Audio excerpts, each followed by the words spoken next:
नमस्कार, स्वागत है आप सभी का। मैं हूं आपके साथ कुमार कुणाल धीरज। खबरों की शुरुआत इस वक्त की सबसे बड़ी खबर से करते हैं, जहां जम्मू कश्मीर के पहलगाम में मंगलवार दोपहर हुए आतंकवादी हमले में 28 लोगों की मौत हो गई है। पहलगाम की बैसरन घाटी में मंगलवार दोपहर 2:45 के आसपास हुए इस हमले में 20 से ज्यादा लोग घायल भी बताए जा रहे हैं। हमले की जिम्मेदारी लश्कर तैयबा के विंग द रेजिस्टेंस फ्रंट यानी TRF ने ली है। फायरिंग के बाद आतंकी भाग निकले। इंटेलिजेंस सूत्रों ने बताया है कि पहलगाम अटैक में 2 फॉरेन टेररिस्ट और 2 लोकल आतंकी शामिल थे। तो इस वक्त की बड़ी खबर हम आपको बता रहे हैं, जहां पहलगाम में एक बड़ा आतंकी हमला हुआ है, जिसमें कुल 28 लोगों की मौत हो गई है और इसमें 2 फॉरेन टेररिस्ट और 2 लोकल टेररिस्ट की भूमिका भी बताई जा रही है। कल ये बहुत बड़ा आतंकी हमला जम्मू कश्मीर के पहलगाम में हुआ, जिसकी जिम्मेदारी लश्कर तैयबा के विंग द रेजिस्टेंस फ्रंट यानी TRF ने ली है। इस बीच उरी में घुसपैठ की कोशिश कर रहे 2 आतंकवादियों को सेना ने मार गिराया है। मीडिया रिपोर्ट्स में कहा जा रहा है कि पर्यटकों को गोली मारने से पहले आतंकियों ने उनके नाम पूछे और कलमा भी पढ़वाया। इनमें एक यूपी के शुभम द्विवेदी थे, जिनका नाम पूछने के बाद आतंकियों ने उनके सिर में गोली मार दी। मृतकों में यूपी, गुजरात, महाराष्ट्र, कर्नाटक, तमिलनाडु और ओडिशा के पर्यटक हैं। नेपाल और UAE के एक टूरिस्ट और 2 स्थानीय भी मारे गए हैं। अटैक के बाद देश के अन्य शहरों में हाई अलर्ट जारी किया गया है। प्रधानमंत्री नरेंद्र मोदी सऊदी अरब का 2 दिन का दौरा बीच में छोड़कर बुधवार सुबह भारत लौट आए हैं। केंद्रीय गृह मंत्री अमित शाह श्रीनगर पहुंचे हैं। वे आज पहलगाम जाएंगे। नेता विपक्ष राहुल गांधी ने भी शाह से फोन पर बातचीत की है। अमेरिका, ईरान, रूस, इटली, UAE सहित अन्य देशों ने पहलगाम हमले की निंदा की है। जम्मू कश्मीर में 14 फरवरी 2019 को हुए पुलवामा अटैक के बाद यह सबसे बड़ा हमला है। पुलवामा में CRPF के काफिले पर फिदायीन हमला हुआ था। इसमें 40 जवान शहीद हुए थे। इसकी जिम्मेदारी जैश-ए-मोहम्मद ने ली थी। हमारे साथ हमारे संवाददाता शेख दाऊद भी फोन लाइन पर जुड़ चुके हैं, उनसे बातचीत करेंगे। शेख, दिल दहला देने वाली ही आतंकी घटना जिसने पूरे जम्मू कश्मीर के साथ देश को भी झकझोर दिया कल, उस हमले के बारे में अभी तक क्या लेटेस्ट इनपुट और जानकारी आपके पास है, वो बता दीजिए। और अभी तक जो जांच है वह कहां तक आगे बढ़ी है? बिल्कुल कुणाल, आपको मैं बताते चलूं कि कल दिलदोज वहाँ का जम्मू कश्मीर के पहलगाम, जो कि मशहूर टूरिस्ट प्लेस है कश्मीर में, वहाँ पे कल दिन के 1:30 बजे मिलिटेंटों ने अंधाधुंध फायरिंग की, जिसके नतीजे में 26 टूरिस्टों को मार दिया गया है और कम से कम 20 जो जख्मी है। और ये वाकया उस वक्त आया जब पहलगाम से 6 किलोमीटर दूर एक जगह है जिसको एक छोटा स्विट्जरलैंड बोलते हैं। तो एक टूरिस्टों का जो एक ग्रुप है वो वहाँ पे गया है देखने के लिए, और 2 से 4 मिलिटेंटों ने उनको घेराव में लिया और एक जगह पे खड़ा कर दिया गया और पहले उनसे नाम पूछा और उसके बाद बताया कि मुसलमान कौन है, हिंदू कौन है, और पहले कलमा पढ़ाया। कलमा के बाद उसको बोला कि आप अपने जो हमें जो खबर मिल रही है, जो विटनेस है उनके साथ जो लेडीज है, उन्होंने बताया कि हमारे जो साथ जो जेंट्स है उनको उनका जो पैंट है वो नीचे कराया और देखा है कि मुस्लिम कौन है, हिंदू कौन है, और उसके बाद उनको उन पे अंधाधुंध फायरिंग की। ये बहुत ही दुखद खबर है। और वहाँ पे जो बाकी लोग हैं वो चिल्ला के बाहर गए वहाँ से, और उसके बाद पूरे इस एरिया को सिक्योरिटी ने टाइट कर दिया गया। और अमित शाह रात के दौरान ही श्रीनगर पहुंच गए और उसने LG और उमर अब्दुल्ला के साथ एक मीटिंग की और इस वक्त वो बाकायदा तौर पर पहलगाम जाएंगे और वहाँ सिचुएशन का जायजा ले जाएंगे। और ये खबर जब पूरे कश्मीर में फैल गई, आज जम्मू कश्मीर में हर जगह पे चाहे मार्केट, बिजनेस, होटल सब बंद किए गए लोगों ने। यहाँ की स्कूल भी यहाँ पे बंद कर दिए गए हैं। हर एक मजम्मत कर रहे हैं इस चीज को। रात के दौरान यहाँ पे जितने भी लोग हैं वो कैंडल मार्च उन्होंने निकाला इस किलिंग पे, ताकि कोई खुश नहीं है इस चीज को देखने के लिए। सब मजम्मत कर रहे हैं क्योंकि कश्मीर एक ऐसी जगह है जहाँ पे लाखों की तादाद में इस वक्त टूरिस्ट मौजूद है। बाकी सुबह सुबह जब देख रहे हैं सन्नाटा फैला है हर जगह पे, क्योंकि टूरिस्ट भाग रहे हैं। एयरपोर्ट पे भीड़ है, नेशनल हाईवे बंद है क्योंकि टूरिस्टों को बहुत खौफ है। अभी हम गुलबर्ग में हमने कंफर्म किया है, गुलबर्ग से भी जो टूरिस्ट है वो भाग गए हैं। और यहाँ से एक बहुत बड़ी खबर आ रही है उड़ी सेक्टर बारामूला में, जहाँ पे मिलिटेंटों ने घुसपैठ की है और उस घुसपैठ में ये 2 मिलिटेंट को अभी तक मार दिया गया है। बताया जाता है कि 2 से 3 जो आतंकवादी है वो इस पार आने में कामयाब हो गए, बस उन्होंने पहले ही वहाँ पे मोर्चा संभाला। जब उन्होंने फेंस क्रॉस किया खोल के उन पे अंदाजों फारी की, जिसके नतीजे में 2 मिलिटेंट को फिलहाल मार दिया गया है। जी फिलहाल ठीक है, आप नज़र बनाए रखिएगा शेख, हम आपसे आगे भी बातचीत करते रहेंगे। फिलहाल जुड़ने के लिए और जानकारी देने के लिए आपका शुक्रिया।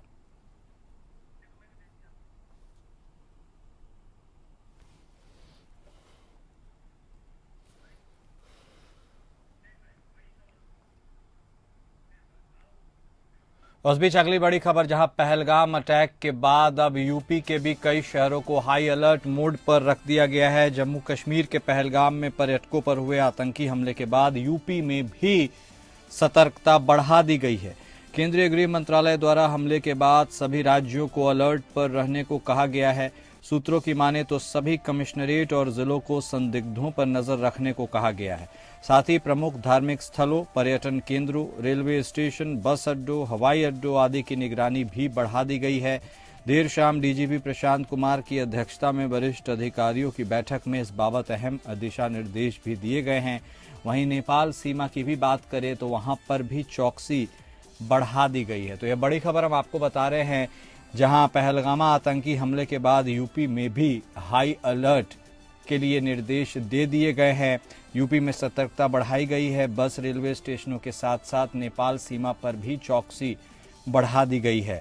गृह मंत्रालय द्वारा हमले के बाद सभी राज्यों को अलर्ट रहने को कहा गया है और इसी के तहत सभी कमिश्नरेट और जिलों को भी संदिग्धों पर नजर रखने के लिए साफ तौर पर निर्देशित किया गया है। और जो भी प्रोमिनेंट लोकेशंस होते हैं, जैसे कि बस स्टैंड हो गए, रेलवे स्टेशन हो गए, हवाई अड्डे हो गए, पर्यटन केंद्र हो गए, इन सब पर भी चौकसी बढ़ा दी गई है।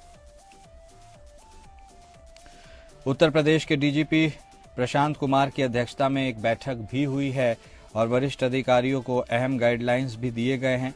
और इसके साथ ही जो समीपवर्ती नेपाल के से सटे हुए बॉर्डर्स हैं, तमाम जगहों पर उन पर भी हाई अलर्ट कर दिया गया है। हमारे साथ हमारे विशेष संवाददाता आनंद सिंह भी जुड़ गए हैं, उनका रुख करेंगे, उनसे बातचीत करेंगे। आनंद, जम्मू कश्मीर के पहलगाम में जो आतंकी हमला हुआ उसकी गूंज अब अन्य राज्यों में भी उसके इफेक्ट्स दिखने लगे हैं, जहां चौकसी बढ़ाई गई है, सभी हाई अलर्ट मोड पर हैं। उत्तर प्रदेश चूंकि इतना बड़ा राज्य है, इतनी बड़ी जनसंख्या है, सेंसिटिव इलाके हैं, वहां पर क्या स्पेशल मेजर्स लिए गए हैं? उत्तर प्रदेश में सिक्योरिटी को लेकर के क्या कुछ निर्देश दिए गए? बिल्कुल कुणाल, देखिए पहलगाम में जो आतंकी हमला हुआ है जिसमें 25 से अधिक लोगों की मौत हुई है, उसके बाद उत्तर प्रदेश में भी अलर्ट जारी किया गया है।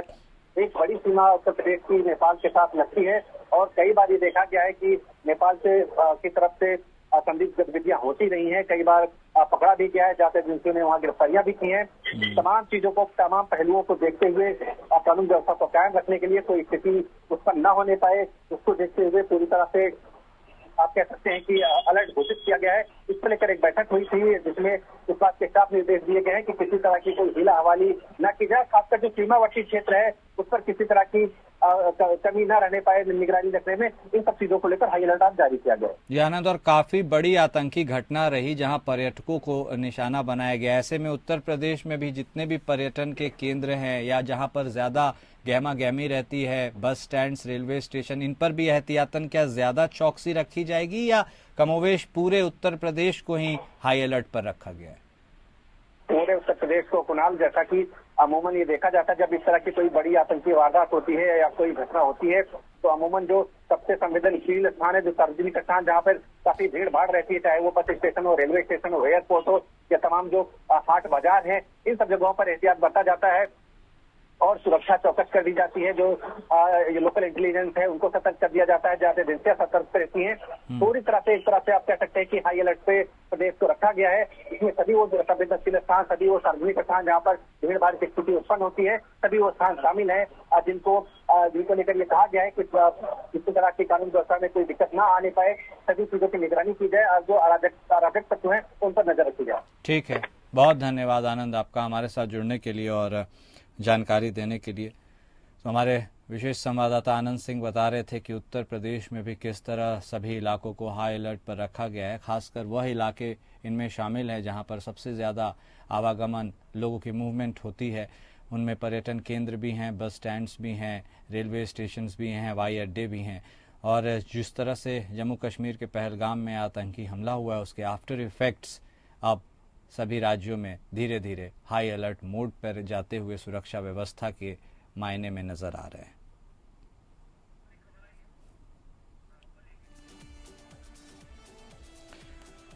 तो उत्तर प्रदेश से यह खबर जिसके बारे में हम आपको लगातार बता रहे हैं कि डीजीपी प्रशांत कुमार ने एक अहम बैठक भी की है सभी वरिष्ठ अधिकारियों के साथ और साफ तौर पर उन्हें निर्देशित किया है कि आप अलर्ट मोड पर रहें और सभी जगह विशेष निगरानी रखें। और जितनी भी जगह नेपाल सीमा से जुड़ी हुई हैं, क्योंकि एक बड़ा इलाका नेपाल से सटता है, ऐसे में कहीं उधर से कोई इन्फिल्ट्रेशन घुसपैठ ना हो सके, इसके लिए भी विशेष चौकसी रखी जा रही है।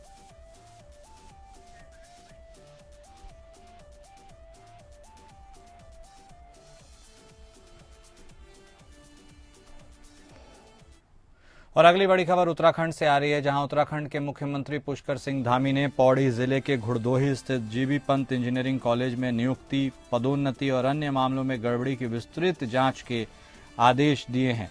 उन्होंने नए सिरे से विशेष जांच दल यानी एसआईटी गठित करने को कहा है। सीएम धामी राज्य सचिवालय में इंजीनियरिंग संस्थानों के संबंध में आयोजित बैठक की अध्यक्षता कर रहे थे। उन्होंने नन्ही परी सीमांत इंजीनियरिंग संस्थान के संचालन के लिए पिथौरागढ़ के मडधूरा में बने भवन में कक्षाओं का संचालन न होने पर नाराजगी जताई है। उन्होंने कहा है कि इसकी पूरी जांच की जाए कि इंजीनियरिंग संस्थान के लिए जगह का चयन किसने किया था, यह जगह उपयुक्त थी या नहीं, अगर उपयुक्त नहीं थी तो इस स्थान पर इंजीनियरिंग संस्थान क्यों बनाया गया। तो यह बड़ी खबर हम आपको बता रहे हैं, जहां सीएम पुष्कर सिंह धामी ने गड़बड़ी की विस्तृत जांच के आदेश दिए हैं। यह गड़बड़ी जीबी पंत इंजीनियरिंग कॉलेज में नियुक्ति और पदोन्नति को लेकर है और ऐसे में राज्य सचिवालय में इंजीनियरिंग संस्थानों के संबंध में एक बैठक हो रही थी, उसकी अध्यक्षता उन्होंने की।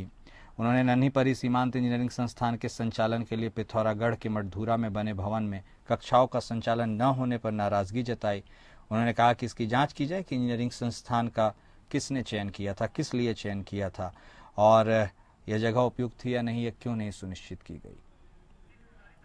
हमारे साथ हमारे संवाददाता सतीश कोठारी भी फोन लाइन पर जुड़ गए हैं, उनसे बातचीत करेंगे। सतीश, मुख्यमंत्री धामी की अध्यक्षता में यह बैठक और खासकर इंजीनियरिंग संस्थानों के संदर्भ में और उनकी गड़बड़ियों से रिलेटेड इस पूरी बैठक के भी बारे में बताइए और निष्कर्ष क्या निकला यह भी बताइए।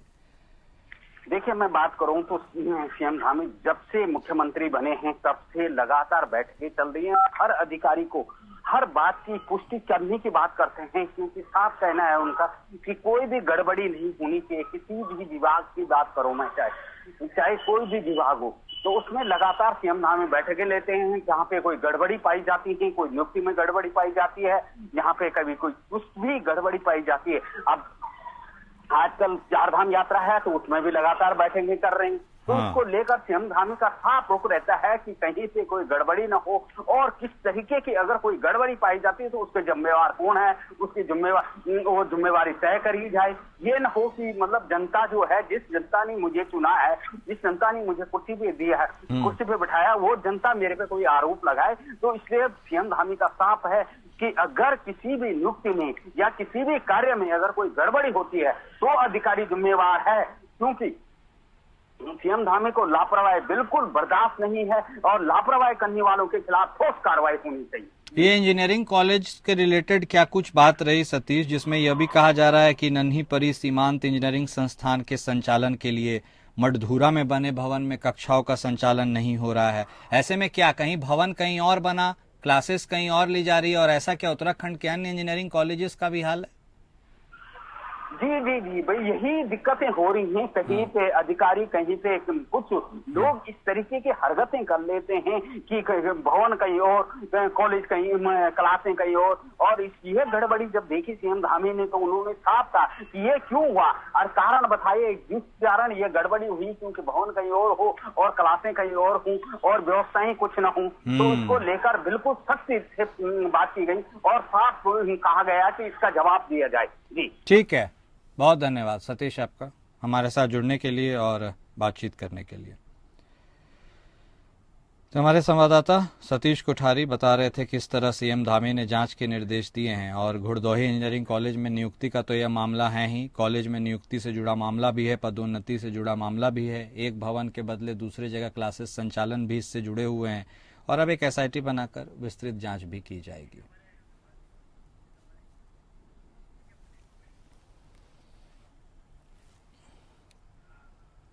उस बीच अगली बड़ी खबर पश्चिम बंगाल से आ रही है, जहां पश्चिम बंगाल के मुर्शिदाबाद में हुई हिंसा के लेकर के बीजेपी नेताओं के खिलाफ दर्ज आपराधिक मुकदमों को रद्द करने की मांग को लेकर एक याचिका दाखिल हुई थी और सुप्रीम कोर्ट आज इस पर सुनवाई करेगा। बीजेपी नेता कैलाश विजयवर्गीय, TMC से बीजेपी में शामिल हुए मुकुल रॉय, अर्जुन सिंह, पवन सिंह, सौरभ सिंह द्वारा दाखिल याचिका में कहना है कि राजनीतिक द्वेष की भावना से ममता सरकार बीजेपी नेताओं के खिलाफ कार्रवाई कर रही है। खास तौर पर उन नेताओं के खिलाफ मुकदमे किए जा रहे हैं जो TMC छोड़कर बीजेपी में शामिल हुए हैं। तो ये बड़ी खबर हम आपको बता रहे हैं, जहां बीजेपी नेताओं के खिलाफ दर्ज आपराधिक मुकदमों का यह मामला है और जो याचिकाएं लगाई गई हैं उस पर सुप्रीम कोर्ट में आज सुनवाई होगी। इस याचिका में उनके ऊपर दर्ज आपराधिक मुकदमों को रद्द करने की मांग की गई है। आपको यह भी बता दें कि भारतीय जनता पार्टी के नेताओं के खिलाफ बंगाल में मामला दर्ज हुआ था और उनके खिलाफ हिंसा फैलाने को लेकर के भी आरोप लगाए गए थे। जो भारतीय जनता पार्टी के नेता हैं और जिनके तरफ से याचिकाएं दाखिल की गई हैं, उनका साफ तौर पर कहना है कि उन्हें राजनीतिक द्वेष की वजह से, उसकी भावना से उनके ऊपर मुकदमा दर्ज कराया गया है और ऐसे में अब सुप्रीम कोर्ट में याचिका जो लगाई गई है उसके ऊपर आज सुनवाई होगी।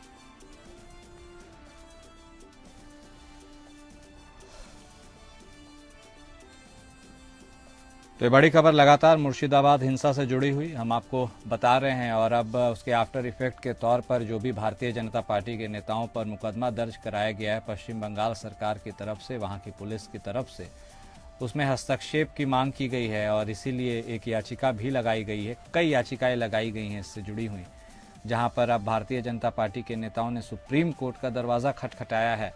उन्होंने कहा है कि राजनीतिक द्वेष की भावना से उन्हें टारगेट किया गया है और उनके ऊपर आपराधिक मुकदमे दर्ज किए गए हैं।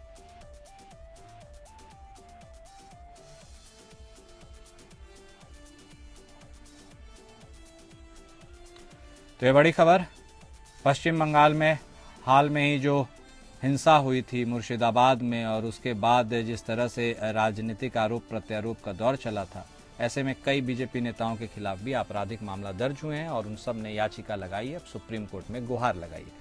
हमारे साथ हमारे संवाददाता विवेक सिंह चंदेल भी जुड़ गए हैं, उनका रुख करेंगे, उनसे बातचीत करेंगे।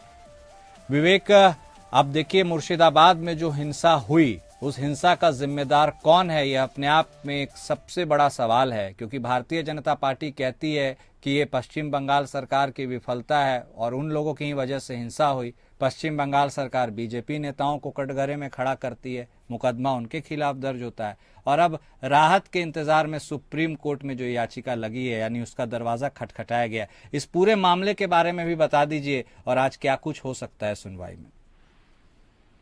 हेलो जी विवेक, सुन पा रहे हैं आप? विवेक, सुन पा रहे हैं आप हमें? हम कोशिश करते हैं एक बार फिर से अपने संवाददाता के साथ जुड़ने की कोशिश करेंगे। ऐसे में हम आपको लगातार ये बता रहे हैं कि कैसे सुप्रीम कोर्ट आज सुनवाई करेगा भारतीय जनता पार्टी के नेताओं द्वारा दाखिल याचिका पर, जिस पर उन पर आपराधिक मुकदमा दर्ज करवाया गया है। इस वक्त की एक और बड़ी खबर उत्तर प्रदेश के कुशीनगर से आ रही है, जहां पर उत्तर प्रदेश के कुशीनगर में पुलिस का एक नया कारनामा सामने आया है। दारोगा ने एक युवक द्वारा लड़की भगा लिए जाने के मामले में उसके छोड़ने पर घर वालों से 1.5 लाख रुपए का डिमांड किया है, यह खबर आ रही है। अपने बच्चे को फंसता देख घर वालों ने किसी तरह 83,000 से कुछ ज्यादा रुपए दारोगा को दे दिए, लेकिन जब पुलिस ने मामला दर्ज कर आरोपी युवक को गिरफ्तार कर जेल भेज दिया, तब घर वालों ने इसकी शिकायत पुलिस अधिकारी से की तो पैसों के लिए रौब झाड़ने वाले दरोगा घर पहुंच गए और शिकायत वापस लेने के लिए गिड़गिड़ाने लगा। यह पूरा मामला खड्डा थाना क्षेत्र के तुरकहां गांव का है, जहां एक मुस्लिम युवक गांव के ही एक दलित युवती के साथ फरार हो गया, लेकिन परिजन इस बारे में कुछ समझ पाते उनके दबाव पर वह देर शाम को घर लौट कर आया। इस बीच किसी ने इसकी सूचना पुलिस को दी। मौके पर पहुंची पुलिस दोनों को पूछताछ के लिए थाने ले गई। आनन फानन में सूर्यनाथ पासवान नामक एक दरोगा युवक के घर पर पहुंच गया और छोड़ने के नाम पर 1.5 लाख रुपए की डिमांड करने लगा। आरोपी युवक को 4 दिन तक थाने में बैठाया। दारोगा आरोपी के घर जाकर पैसे की डिमांड करता रहा। घर वालों ने किसी तरह 83,800 रुपए की व्यवस्था की, दरोगा को दिया, लेकिन पैसा लेकर भी पुलिस ने आरोपी को जेल भेज दिया। इस बात से नाराज परिजन ने इसकी शिकायत पुलिस अधिकारी से की। शिकायत के बाद जो दरोगा पहले रौब दिखा रहा था, अब घर जाकर और पैर पकड़ने की बात कर रहा है। इसे साफ तौर पर इस वीडियो में सुना भी जा सकता है। वीडियो में दरोगा 80,000 लेने की बात कबूल भी रहा है। यह दरोगा न सिर्फ पुलिस की व्यवस्था पर एक बड़ा सवाल खड़ा कर रहा है, बल्कि खाकी वर्दी भी इससे दागदार हो रही है। हमारे साथ हमारे संवाददाता राजकुमार गिरी भी जुड़ गए हैं फोन लाइन पर, उनसे बातचीत करेंगे। राजकुमार, पुलिस व्यवस्था में लगातार भ्रष्टाचार, कर्मचारियों, अधिकारियों के किस्से कई बार देखे और सुने जाते हैं। यह उस कड़ी में एक नया और ताज़ा उदाहरण है। इस पूरे घटनाक्रम के बारे में बताइए, और क्या पुलिस के कर्मचारी के खिलाफ कोई कार्रवाई करेगी? अभी तक क्या अपडेट? जी कुणाल, बिल्कुल ये बहुत ही बड़ा मामला है, क्योंकि जिस प्रकार से ये ट्रेनी दरोगा है पासवान, ये घर जाते हैं, लगातार परिजनों से पैसे की डिमांड करते हैं, और एक दिन नहीं, ये 4 दिनों तक थाने में बैठाए रखते हैं आरोपी को, युवक को, और घर जाकर लगातार पैसे की डिमांड करते हैं। किसी प्रकार से, चूंकि गरीब परिवार है, किसी प्रकार से वो 83,800 रुपए की व्यवस्था करता है और ले जाकर देता है। बावजूद इसके जब उस पर कार्रवाई होती है तब ये लोग जगते हैं और पुलिस अधीक्षक को जाके इस पर शिकायत करते हैं। शिकायत के बाद पुलिस सक्रिय होती है और इसके बाद से पुलिस अधीक्षक ने इस ट्रेनी दरोगा को लाइन हाजिर कर दिया है और खड्डा के सीओ को जांच भी सौंपा है। लेकिन बड़ा सवाल यह है कि कहीं न कहीं ये बड़ी लापरवाही है, जिस प्रकार से वर्दी को दागदार किया जा रहा है, क्योंकि एसपी कई मामलों में खुलासे करने के दावे जरूर कर रहे हैं, लेकिन आए दिन किसी न किसी थाने से इस तरह के मामले सामने आ रहे हैं, तो कहीं न कहीं पुलिस की इस कार्यप्रणाली पर भी बड़ा सवाल खड़ा हो रहा है। जी ठीक है, बहुत धन्यवाद राजकुमार आपका हमारे साथ जुड़ने के लिए और बातचीत करने के लिए।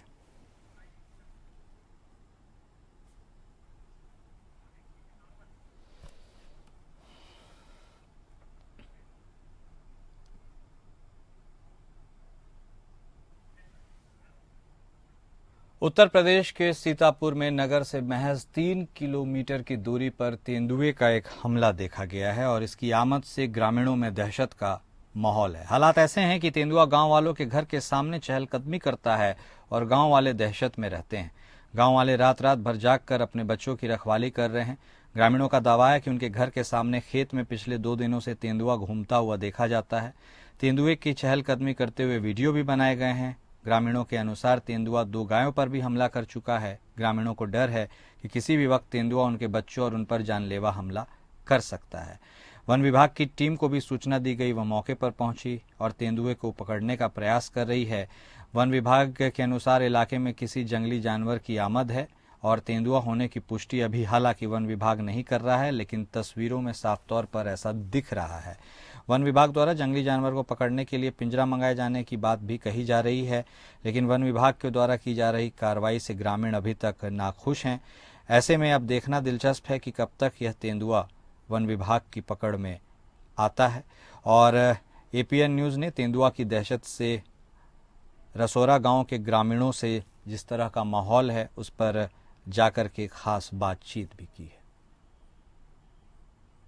सीतापुर के रसौरा ग्राम पंचायत के ये झालेपुरवा ग्राम पंचायत है, यहाँ पर तेंदुआ देखा गया है जिसको लेकर के ग्रामीण कह रहे हैं और वहीं वन विभाग अभी इस बात की पुष्टि नहीं कर रहा है। हमारे साथ कुछ ग्रामीण हैं, हम इनसे बात कर लेते हैं कि आप लोगों ने क्या देखा, इस गांव में क्या है, यहाँ पर जो कौन सा जानवर है? तेंदुआ है। कहाँ पर देखा? इसी खेत में। यहाँ पर? हाँ। यहाँ पर वन विभाग की टीम आ रही है? कल शाम को आई थी। क्या उन्होंने कार्रवाई? उन्होंने कहा कोई कार्रवाई नहीं किया। उन्होंने कहा है कि ये जंगली जानवर है, ये कोई चीज नहीं है। एक गाय को मार दिया, गाय को भी वो बोला ये गाय को कुत्ते ने मारा है। आप लोगों ने देखा? जानवर नहीं माना और हम लोग ने देखा नहीं, 3 दिन से बराबर देख रहे हैं। अच्छा। हाँ, और कोई मतलब अभी तक सहारा नहीं दिया। बताओ, आज जब आए हैं अपने आँखों से, तो कल ये बोल के गए थे सुबह जब गऊ की वहाँ भेजी गए फोटो, तो उसने ये कहा कि चलो शेर मार दिया है इसको, वो नहीं है कोई। तो वो सरदार ने भेजना है, वो कहीं नहीं कि ऐसा करो कि कोई आदमी अपना यहाँ पेड़ में बांध दो हार में, उसको जब खा जाए तब जानना कि यहाँ पे ये हासिला हुआ है। ये किसने कहा? ये सरदार ने कहा है। अच्छा। मनोहर सिंह।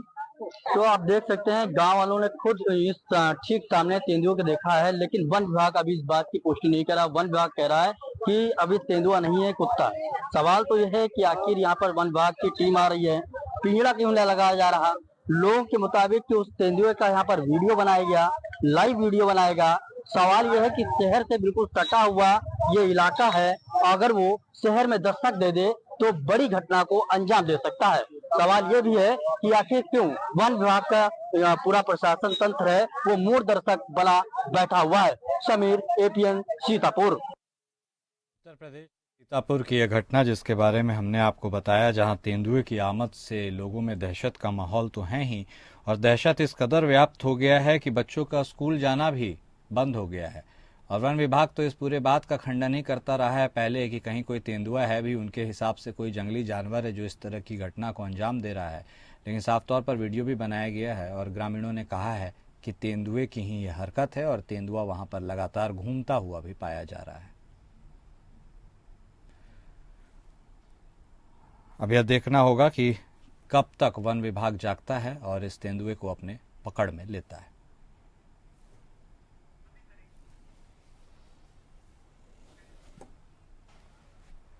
और फिलहाल इस बुलेटिन में अभी के लिए बस इतना ही। नमस्कार।